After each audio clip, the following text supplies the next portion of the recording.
Hi everyone, welcome to CGB mentors. So आज के lecture में हम लोग फिर से यूपीएससी सीसेट एग्ज़ाम में जिस टाइप के क्वेश्चंस पूछे जाते हैं या पूछे जा सकते हैं उसी टाइप के कुछ क्वेश्चंस को सॉल्व करेंगे। So let us look at question number 1।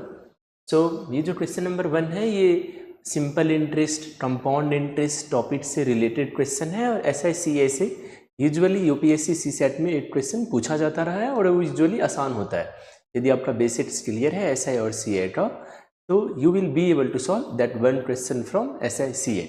सो क्या दिया हुआ है, Geeta borrowed some money at the rate of 6% per annum for the first 2 years, at the rate of 9% per annum for the next 3 years, and at the rate of 14% per annum for the period beyond 5 years. If she pays a total interest of rupees 11400 at the end of 9 years, how much did she borrow? So basically आपको क्या find out करना है, आपको basically ये find out करना है कि how much did she बोरो। तो बेसिकली यदि आप और लॉजिकली सोचोगे तो क्या ये प्रिंसिपल ही तो है। सो बेसिकली आपको प्रिंसिपल का वैल्यू ही तो फाइंड आउट करना है। ठीक है, क्या है time period. Time period I hope कि आपको समझ में आ रहा होगा कि टाइम पीरियड क्या है, टोटल टाइम पीरियड है 9 ईयर्स, राइट। लेकिन क्या 9 ईयर्स तक रेट ऑफ इंटरेस्ट सेम है या कॉन्स्टेंट है? नहीं, ऐसा नहीं है। यदि आप पढ़ोगे तो क्या दिया हुआ है कि for the first 2 years, so basically पहले 2 साल के लिए क्या है rate of interest 6% per annum है। फॉर द नेक्स्ट 3 ईयर्स क्या है rate of interest that is 9% per annum. उसके बाद for the period beyond 5 years के लिए क्या है रेट ऑफ इंटरेस्ट, वो है 14% पर एनम। लेकिन कितने ईयर्स हैं for the period beyond 5 years, that is 2 + 3 that is 5। उसके बाद 4 ईयर्स हैं। So basically for the last 4 years क्या है rate of interest that is 14% per annum.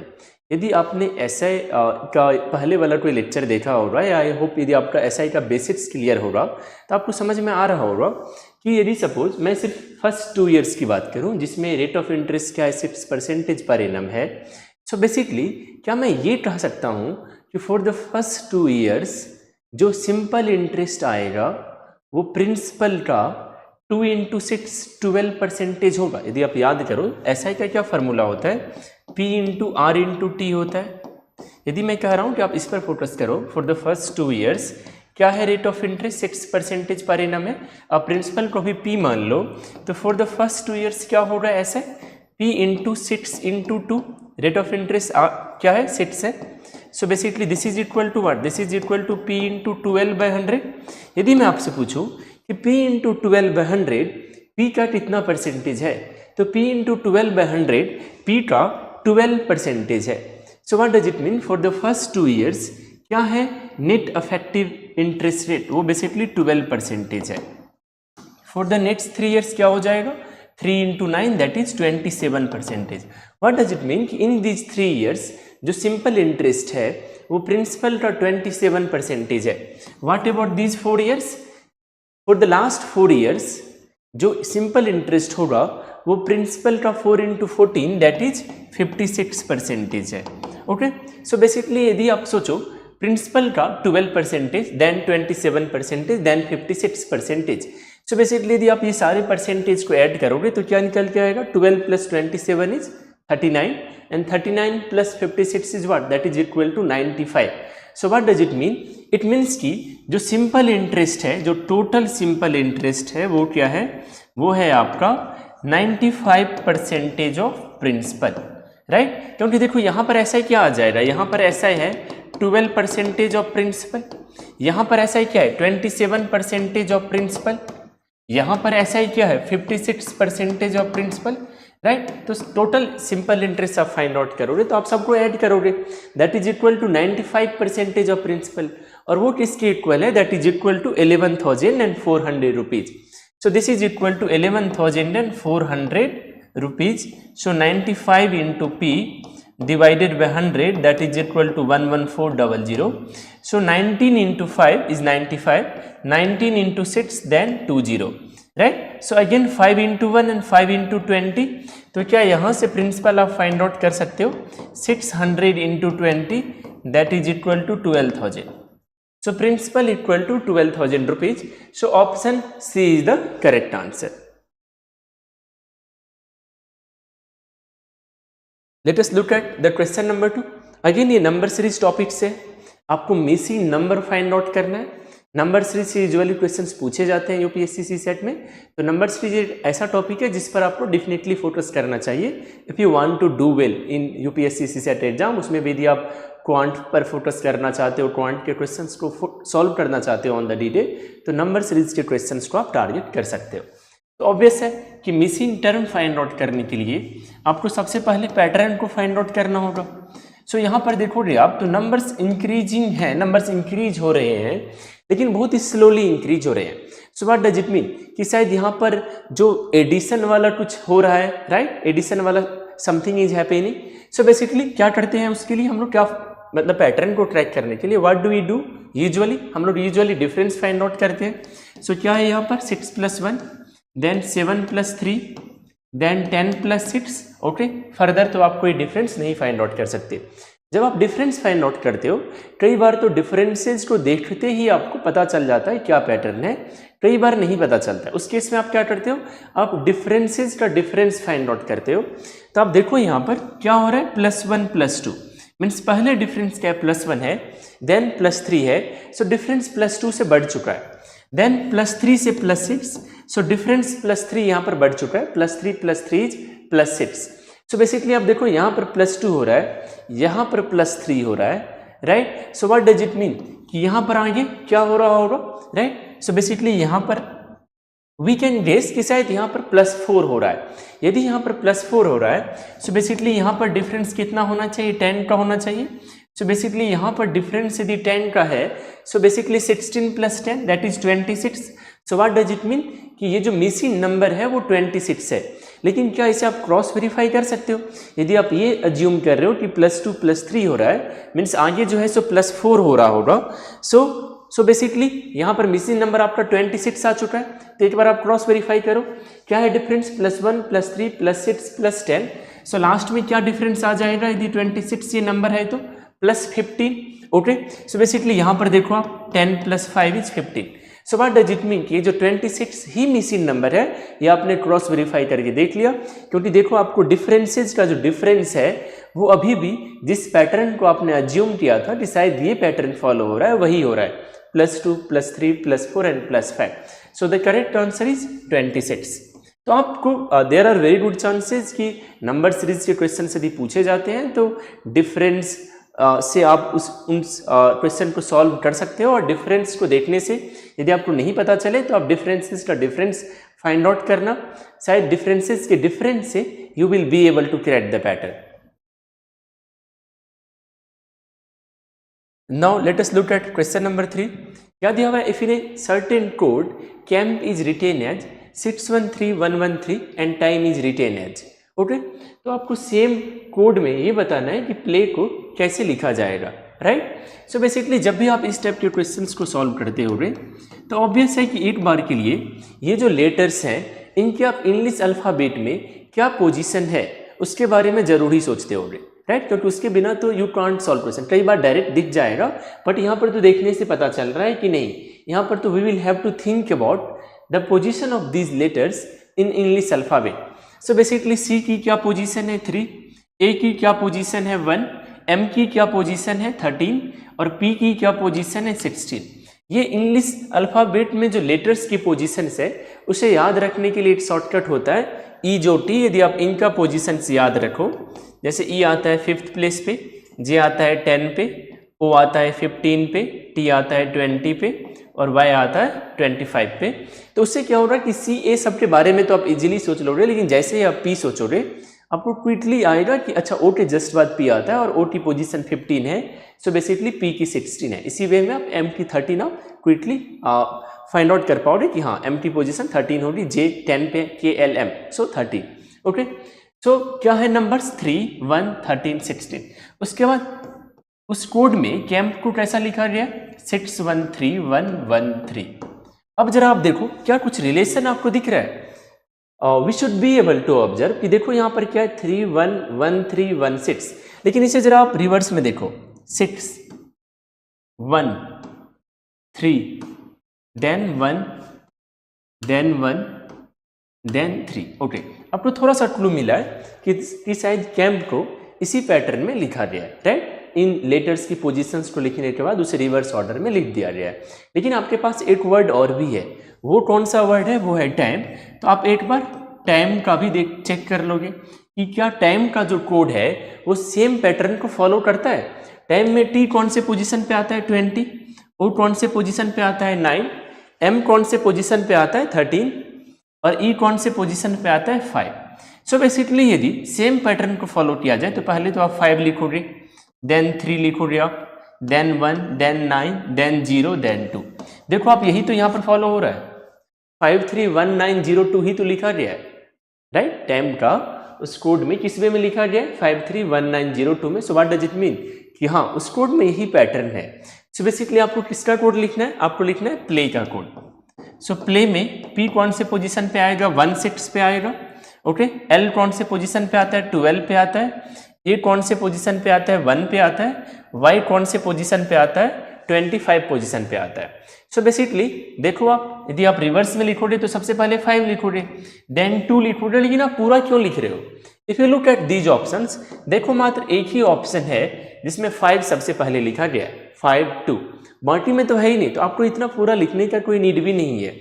आप डायरेक्ट लिख सकते हो 5 2 1 2 1 6 1, यही है यहाँ पर, आप वेरीफाई कर सकते हो।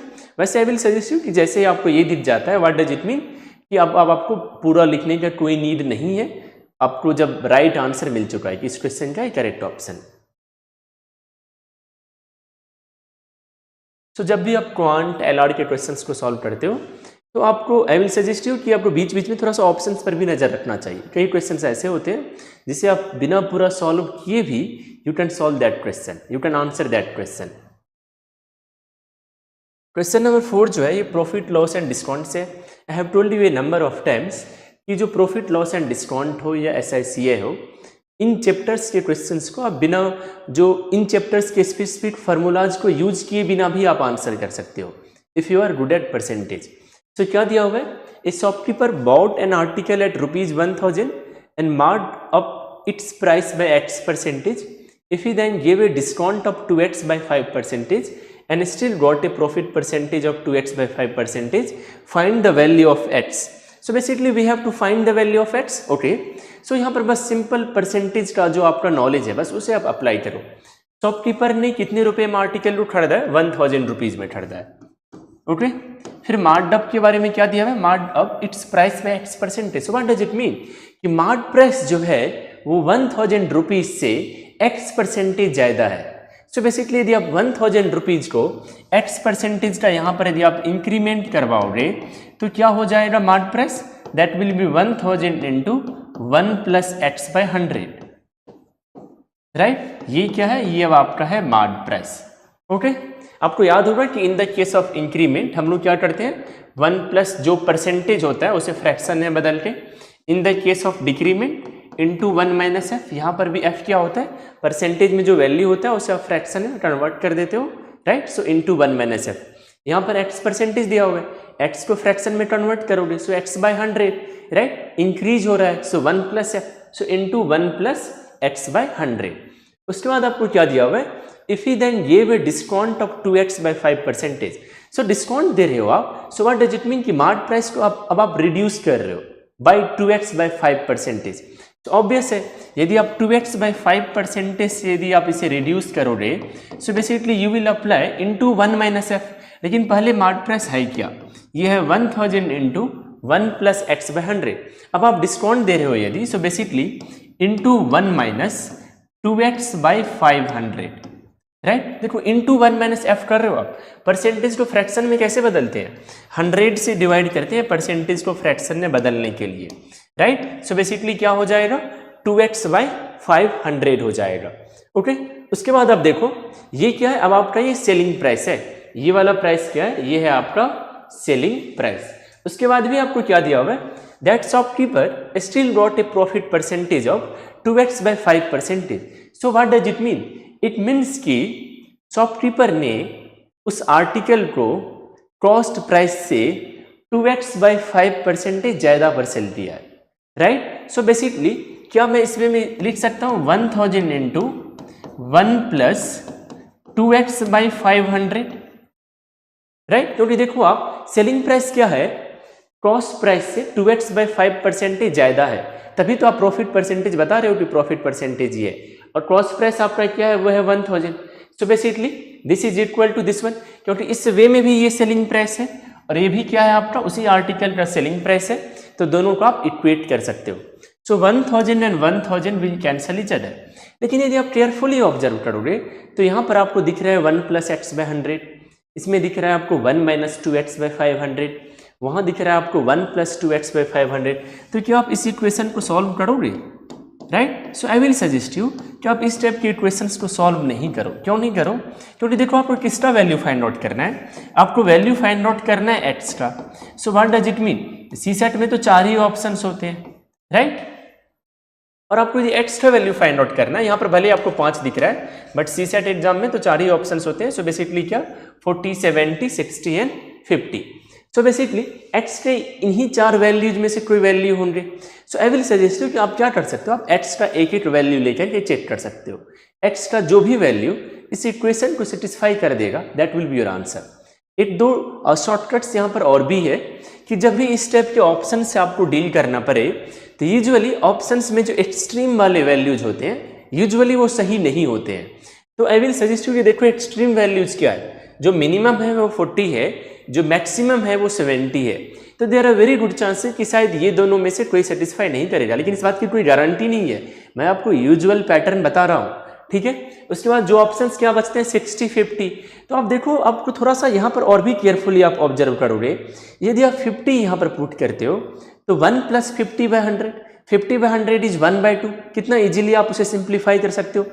1 - 2x/500, 2 × 50 इज 100। So 1 - 100/500 means 1 - 1/5। तो देखो आप जो भी वैल्यूज हैं, यदि आप 50 और 60 में सोचोगे, यदि आप x 50 रखते हो तो there are very good chances कि शायद सिंप्लीफिकेशन बहुत आसानी से हो जाएगा। तो जो मिडिल वाले वैल्यूज होते हैं यूजुअली आपको वो पुट करना चाहिए, या बाद में से ट्राई कर लेना। इफ यू पुट x = 50, चलो इसे कर देते हैं। सो 1 + 50/100, 1 - 2 × 50/100, दिस इज इक्वल टू 1 + 2 × 50 क्या होता है 100 होता है, बट एनीवेज ऐसे ही रहने देते हैं अभी। So this is basically equal to 1/2। So 1 + 1/2 is 3/2, 1 - 100/500, so 1 - 1/5, so 1 - 1/5 क्या होगा 4/5 होगा। दिस इज इक्वल टू 1 + यहाँ पर भी 500 होगा, 1 + 1/5 दैट इज इक्वल टू 6/5। अब देखो यहाँ से 2 × 1 and 2 × 2, so 6/5 equal to 6/5। So what does it mean, x = 50 इस इक्वेशन को सेटिस्फाई करता है। So the answer is option D. तो जब भी आपको इस टाइप के इक्वेशंस मिले, don't try to solve that equation completely. Let us look at question number 5। यहां पर देखो आपको क्या दिया हुआ है 58, देन ऑब्वियसली कॉपीराइट या इसे आप सी बुला लेते हैं अभी के लिए, 34 that is equal to 91, okay. और यहां पर क्या दिया हुआ है आपको 47, then C, then 59 equal to 154। अब इस टाइप के क्वेश्चंस में क्या होता है कि थोड़ा सा आपका नंबर्स के साथ ऑब्सेशन होना चाहिए, तब जाकर के आप इजीली फाइंड आउट कर लेते हो पैटर्न को कि क्या फॉलो किया जा रहा है, अदरवाइज थोड़ा चैलेंजिंग होता है। देखो जब आप 91 सोचते हो तो आई थिंक कि आपको यूजुअली आना चाहिए दैट 91 क्या है 13 × 7 है। एक बार के लिए यदि आप क्लिक करेंगे तो बहुत आसान हो जाता है, क्योंकि 154 में तो ये सोचना थोड़ा सा चैलेंजिंग होता है कि 22 × 7, 14 × 11, तो ये ऑटोमेटिकली नहीं आता है माइंड में, बट 91 में तो आना चाहिए कि 91 इज प्रोबेबली क्या 91 तो है ही 13 × 7। देखो आप 5 + 8 क्या है 13 है, और 3 + 4 क्या है 7 है। सो यहाँ पर यही केस है 13 × 7 इक्वल टू 91। यहाँ पर देखो आप यदि सेम पैटर्न फॉलो हो रहा है जब दो नंबर्स के बीच में सी लिखा हुआ है, सो what does it mean, it means कि शायद यहाँ भी वही पैटर्न फॉलो हो रहा है, और आप क्रॉस वेरीफाई कर लो एक बार। यदि यही फॉलो हो रहा है means you have cracked the pattern कि क्या पैटर्न है। 4 × 7 क्या 11, 11 × 14 क्या है 154। सो व्हाट डज इट मीन कि यही पैटर्न है। यहाँ पर आपको क्या बताना है, you have to answer 26C 38। So basically 2 + 6 × 3 + 8, so that is equal to 8 × 11. So 88 is the correct answer. So option B is the correct answer. लेकिन इसके लिए आपको थोड़ा सा आपका नंबर्स के साथ ऑब्सेशन होना चाहिए, फिर काफ़ी आसान होता है। But I will suggest you कि जब भी इस टाइप के क्वेश्चन आए एक बार तो आप ट्राई करो, but if you are not able to solve तो आप इस पर ज़्यादा टाइम भी नहीं लगाओ।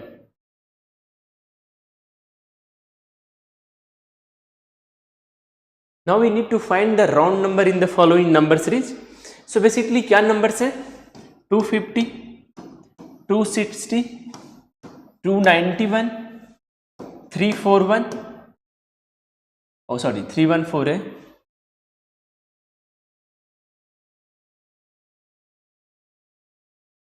314, then 370, then 405।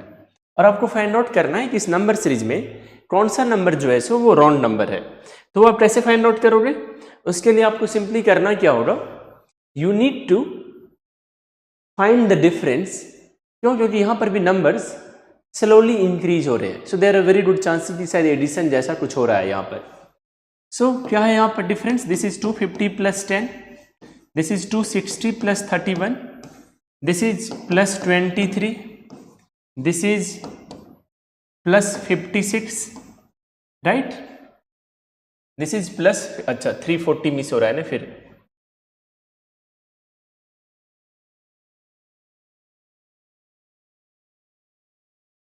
So basically 340, then 370. So basically plus 26, then plus 30, then plus 35. Now let us look at these differences. तो ये differences को आपको carefully observe करना होगा, then you will be able to create the pattern. यहाँ पर plus 10 है, फिर plus 31 है, then plus 23, plus 26, plus 30, plus 35. ये numbers थोड़े से close लग रहे हैं। So let us try to find the difference of these differences. So plus 5, plus 4, plus 3. अब आपको थोड़ा सा समझ में आ रहा होगा कि देखो यहाँ पर डिफरेंस तो क्या हो रहा है, यहाँ पर -8 हो रहा है। सो बेसिकली इधर ही इन नंबर्स में कहीं ना कहीं कोई नंबर क्या है, राउंड नंबर है। ओके, लेकिन यहाँ पर आपको पैटर्न समझ में आ रहा है, +3 हो रहा है, +4 हो रहा है, +5 हो रहा है। यदि सच में यही पैटर्न होगा तो +3 से जस्ट पहले क्या होगा? +3 से जस्ट पहले +2 होगा, +3 से जस्ट पहले क्या होगा? +2 होगा। सो बेसिकली यदि यहाँ पर +3 से जस्ट पहले +2 होगा तो क्या होना चाहिए? यहाँ पर +21 होना चाहिए, क्योंकि तभी तो +21 +2 +23 हो पाएगा, राइट? और यदि यहाँ पर +21 है मीन्स यहाँ पर +1 होना चाहिए। सो बेसिकली यहाँ पर +10 के बदले +20 होना चाहिए, क्योंकि 20 + 1 is 21, 21 + 2 is 23, right? So basically आप देखो ये 250 + 20 जो है दिस इज 270 यदि होना चाहिए। देखो ऑलरेडी ये जस्टिफाई कर रहा है, 270 + 21 291। सो what does it mean? It means कि यहाँ पर 260 के बदले 270 होना चाहिए, लेकिन 260 प्रेजेंट था, that's why 260 is the round number in the following number series. तो इस टाइप के क्वेश्चंस में क्या करना होता है, आपको पैटर्न आइडेंटिफाई करना होता है, फिर थोड़ा सा हाइपोथेसिस काइंड ऑफ हम लेते हैं, शायद यही पैटर्न फॉलो हो रहा है, फिर उसे हम फॉलो करवाते हैं, फिर पता चलता है okay this number is not following the pattern.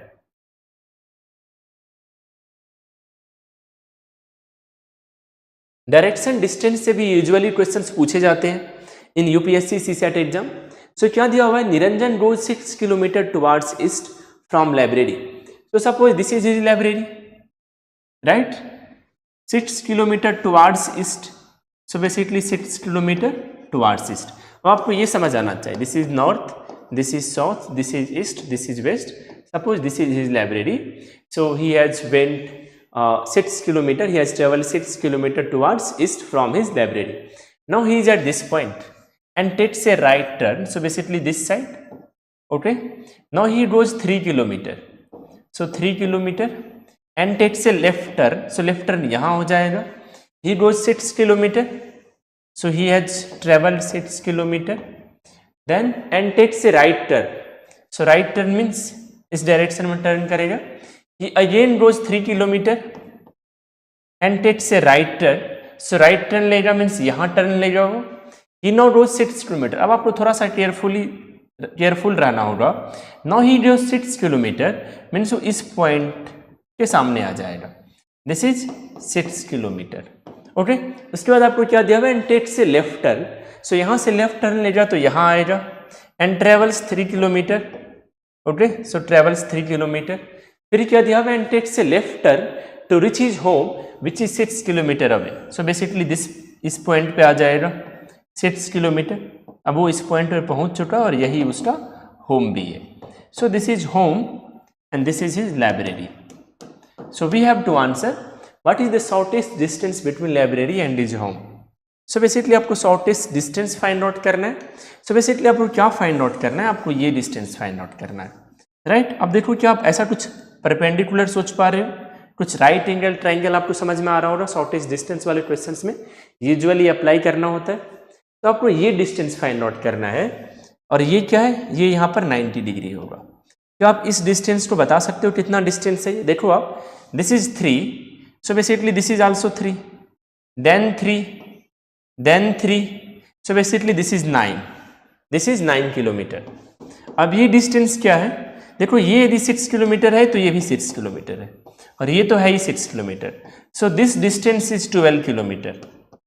So basically ये तो हाइपोटेनस हो गया इस ट्राइंगल का, सो क्या हो जाएगा, h equal to square root of P square plus B square, so that is 9 square plus 12 square, so that is 81 plus 144, so square root of 225, so 15 kilometre. So क्या डिस्टेंस है, distance है 15 kilometre. So option A is the correct answer, right. एक चीज और इसमें क्या है, ये हाइपोटेनस क्या है, वो है 15 किलोमीटर, राइट। लेकिन यदि आपको ट्रिपलेट सब याद होता 9, 12, 15 का, तो आप इजीली भी आंसर कर सकते थे, आपको शायद ये सब कैलकुलेट नहीं करना पड़ता। 9, 12 तो ऑब्वियस है, तीसरा वाला नंबर क्या होगा ट्रिपलेट में, वो 15 होगा।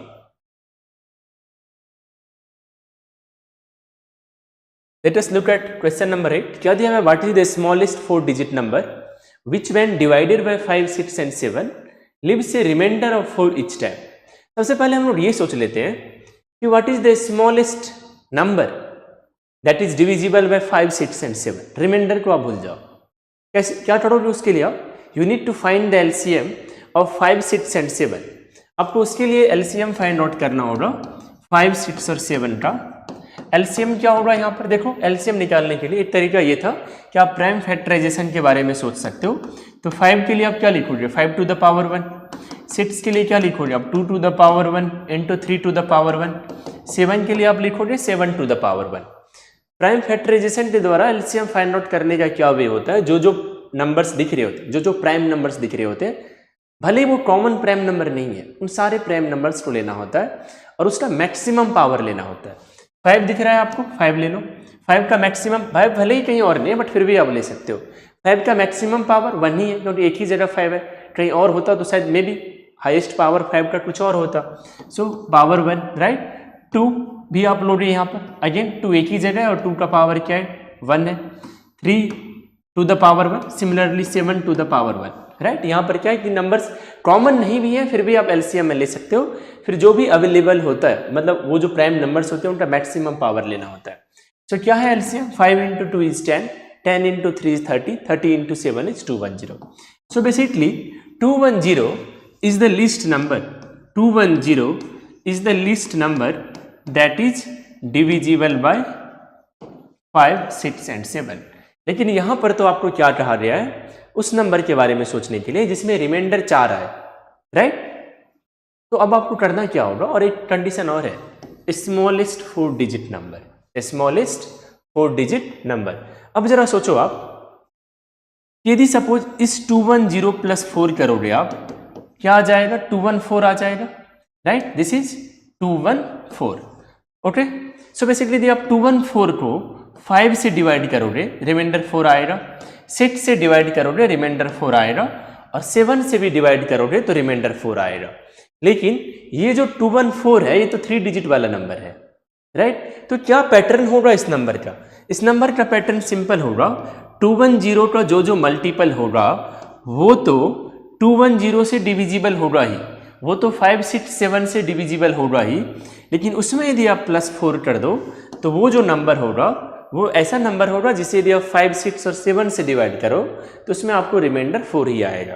तो क्या आप इजीली सोच सकते हो कि सबसे पहले तो 210 नंबर है, देन 2102 करोगे तो 420 प्लस 4, राइट, देन 210 इंटू 3 करोगे तो 630 प्लस 4, देन 210 इंटू 4 करोगे तो 840 प्लस 4। लेकिन देखो this number is 844, this number is 634। अभी भी आप 3 डिजिट में ही डील कर रहे हो, अभी भी आप 3 डिजिट में ही डील कर रहे हो। देन 210 इंटू 5 करोगे that is equal to 1050 plus 4, so 1054, so 1054 is the correct answer, right. तो यदि आपका बेसिक्स क्लियर है तो you can solve this question in this way. लेकिन एक और भी तरीका है, इवन यदि आपका LCM HCF वाले क्वेश्चंस में आपका जो है सो बहुत ज़्यादा क्लैरिटी नहीं हो, लेकिन आप क्वेश्चन को केयरफुली पढ़ोगे तो क्या पूछा जा रहा है, आपको कोई ऐसा smallest 4 digit number find out करना है जिसे आप 5, 6, 7 से डिवाइड करो तो रिमाइंडर 4 आए। आपके पास ऑप्शंस दिए गए हैं, आप एक एक ऑप्शन चेक कर लो। आप 1004 को 5 से डिवाइड कर लो, 6 से डिवाइड कर लो, 7 से डिवाइड कर लो, देखो क्या रिमाइंडर 4 आता है। सिमिलरली आप 1014 कर लो, उसे भी तीनों नंबर से डिवाइड कर लो, चेक कर लो आप कि क्या इसमें रिमाइंडर 4 आता है, राइट। सिमिलरली अब जब आप 1054 को चेक करने जाओगे तो यही ऑप्शन है, राइट। ऑब्वियस है कि चूंकि आपको स्मॉलेस्ट वाला पिक करना है तो पहले आप स्मॉलेस्ट से सॉल्व करते हुए जाना। आप क्यों ही 1124 से शुरू करोगे, आपको स्मॉलेस्ट को सबसे पहले सॉल्व करना है, फिर उसके बाद वाले पे जाना है, फिर उससे लार्जेस्ट वाले पे जाना है। तो 104 वैसा नंबर है जो सेटिस्फाई करता है। तो इस टाइप के क्वेश्चंस में यदि आपका बेसिक्स नहीं भी क्लियर है, यदि आपको भले ये सब नहीं भी समझ में आता हो, you can still answer this kind of question.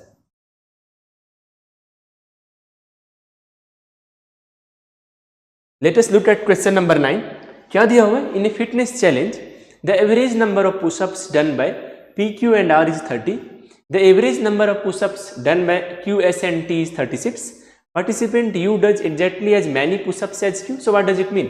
अच्छा, U और Q का यहाँ से आपको समझ में आ रहा होगा कि number of pushups done by U और number of pushups done by Q क्या है, इक्वल है।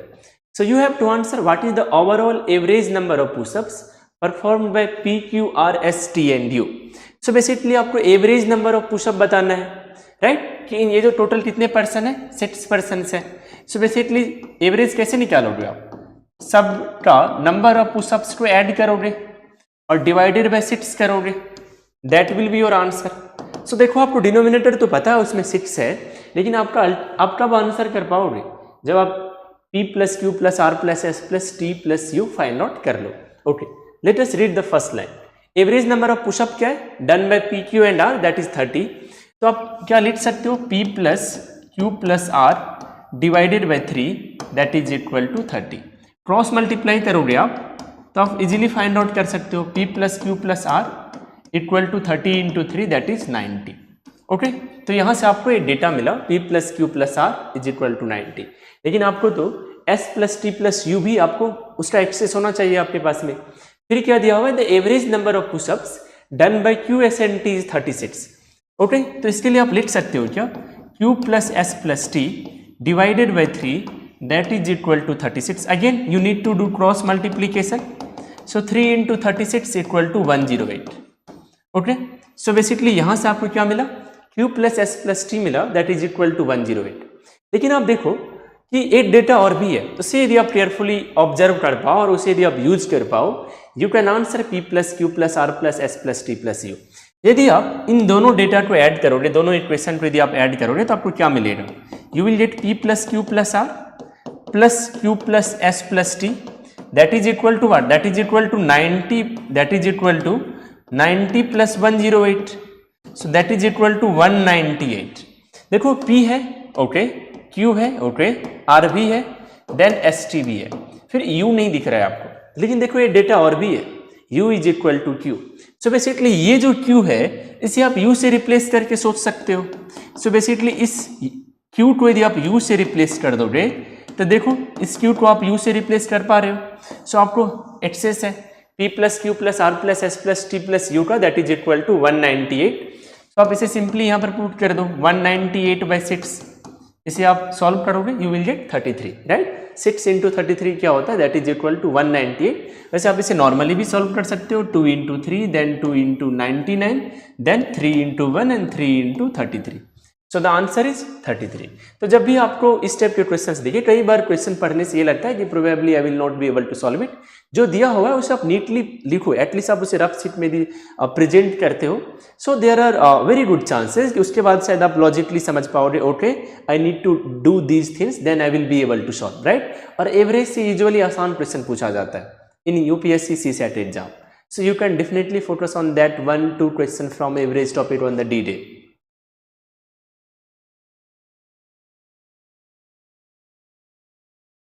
Let us look at question number 10. क्या दिया हुआ है, अमन marks up a pencil so that he earns a 40% profit on its cost price. उसके बाद फर्दर और भी कुछ डेटा दिया हुआ है, लेकिन what is our ultimate goal, our ultimate goal is to find his original selling price, okay. So Aman marks up a pencil so that he earns a 40% profit on its cost price. एक काम करें क्या हम लोग, we can assume cost price क्या है, ₹8 है, earns a 40% profit. So what does it mean, selling price क्या होगा, कॉस्ट प्राइस से 40% ज्यादा होगा। So basically you can think कि x इंटू 1 प्लस 40/100, या आप डायरेक्टली सोच सकते हो 1.4x, राइट, या आप डायरेक्टली सोच सकते हो x इंटू 1 प्लस 0.4। अब जिस वे में भी कंफर्टेबल हो, this is equal to 1.4x, या आप इसे 100x मानते तो ये 140x होता, और उस वे में भी यू कैन सॉल्व, राइट। फिर क्या दिया हुआ, if his cost had been 40% less, okay. फिर एक अलग सिनेरियो आपको दिया गया है जिसमें ये मानने के लिए कहा गया है कि सपोज यदि उसका कॉस्ट प्राइस 40% लेस होता, मीन्स पहले वाले कॉस्ट प्राइस से 40% लेस होता, राइट। सो x से 40% less means what, 1 minus 40/100, so x into 1 minus 0.4, so that is equal to 0.6x, या इसे आप 100x माने होते तो इसे आप इजीली 60x लिख सकते थे, राइट, ओके। फिर क्या दिया हुआ, and he had sold the pencil for ₹5 below his original selling price. What is his original selling price, that is 1.4x, right. So basically we need to find the value of 1.4x, right. उसे find out करने के लिए we need to find the value of x, then we can find what is 1.4x। So basically he had sold the pencil for ₹5 below his original selling price. So basically selling price क्या हो जाएगा, 1.4x से 5 rupees कम, okay. इस case में क्या दिया हुआ है, प्रॉफिट क्या होता, 50% होता, his profit would instead be 50%। So what does it mean, in this case selling price is 50% more than cost price, यदि प्रॉफिट परसेंटेज 50% है तो। अब यदि कॉस्ट प्राइस से 50% ज्यादा है क्या सेलिंग प्राइस, तो ऑब्वियस है आप कॉस्ट प्राइस को 50% इंक्रीज कर दो, that will be equal to selling price, okay. एक तरीका तो आप डायरेक्ट सोच लो 50% क्या होगा कॉस्ट प्राइस का, 0.3x होगा। सो 0.9x equal to 1.4x minus 5, आप चाहो तो उसमें भी सोच सकते हो। वैसे आप ये भी लिख सकते हो 0.6x into 1 plus 50/100, that is equal to 1.4x minus 5, या आप इजीली ऑब्जर्व कर पाओ कि 50% इससे क्या होगा, 0.3x होगा। So 0.6x plus 0.3x that is equal to 0.9x, right. So 0.6x into 1.5 that is equal to 1.4x minus 5, so this is equal to 0.9x equal to 1.4x minus 5। इसे यदि आप सॉल्व करोगे तो you can easily write 0.9x minus 1.4x equal to minus 5, so minus 0.5x equal to minus 5, minus and minus will cancel each other, so x equal to 5 divided by 0.5, so 5 into 1 and 5 into 10. So what is the value of x, the value of x is 10. So basically, लेकिन क्या आपको x का value पूछा जा रहा है, कई बार हम लोग रस में ₹10 को मार्क कर सकते हैं as our answer, but be careful, इस स्टेज में आकर के आपको सिली मिस्टेक नहीं करना चाहिए। क्या फाइंड आउट करना है आपको, what was his original selling price, क्या है original selling price, that is 1.4x। So basically 1.4 into 10 that is equal to 14 rupees. So the answer is ₹14। वैसे भी आप देखो, अब थोड़ा सा गेस मार्क कर सकते हो, यदि सपोज आप कॉन्फिडेंट हो कि ठीक है I have solve enough number of questions, तो ऑब्वियस है कि जो सेलिंग प्राइस हो रहा वो 1.4 का मल्टीपल ही होगा, तो थोड़ा आसान वाला मल्टीपल तो ₹14 ही दिख रहा है, right. So basically option B is the correct answer. So if you want to solve this kind of interesting questions for your UPSC CSAT exam, you should definitely follow our lectures religiously.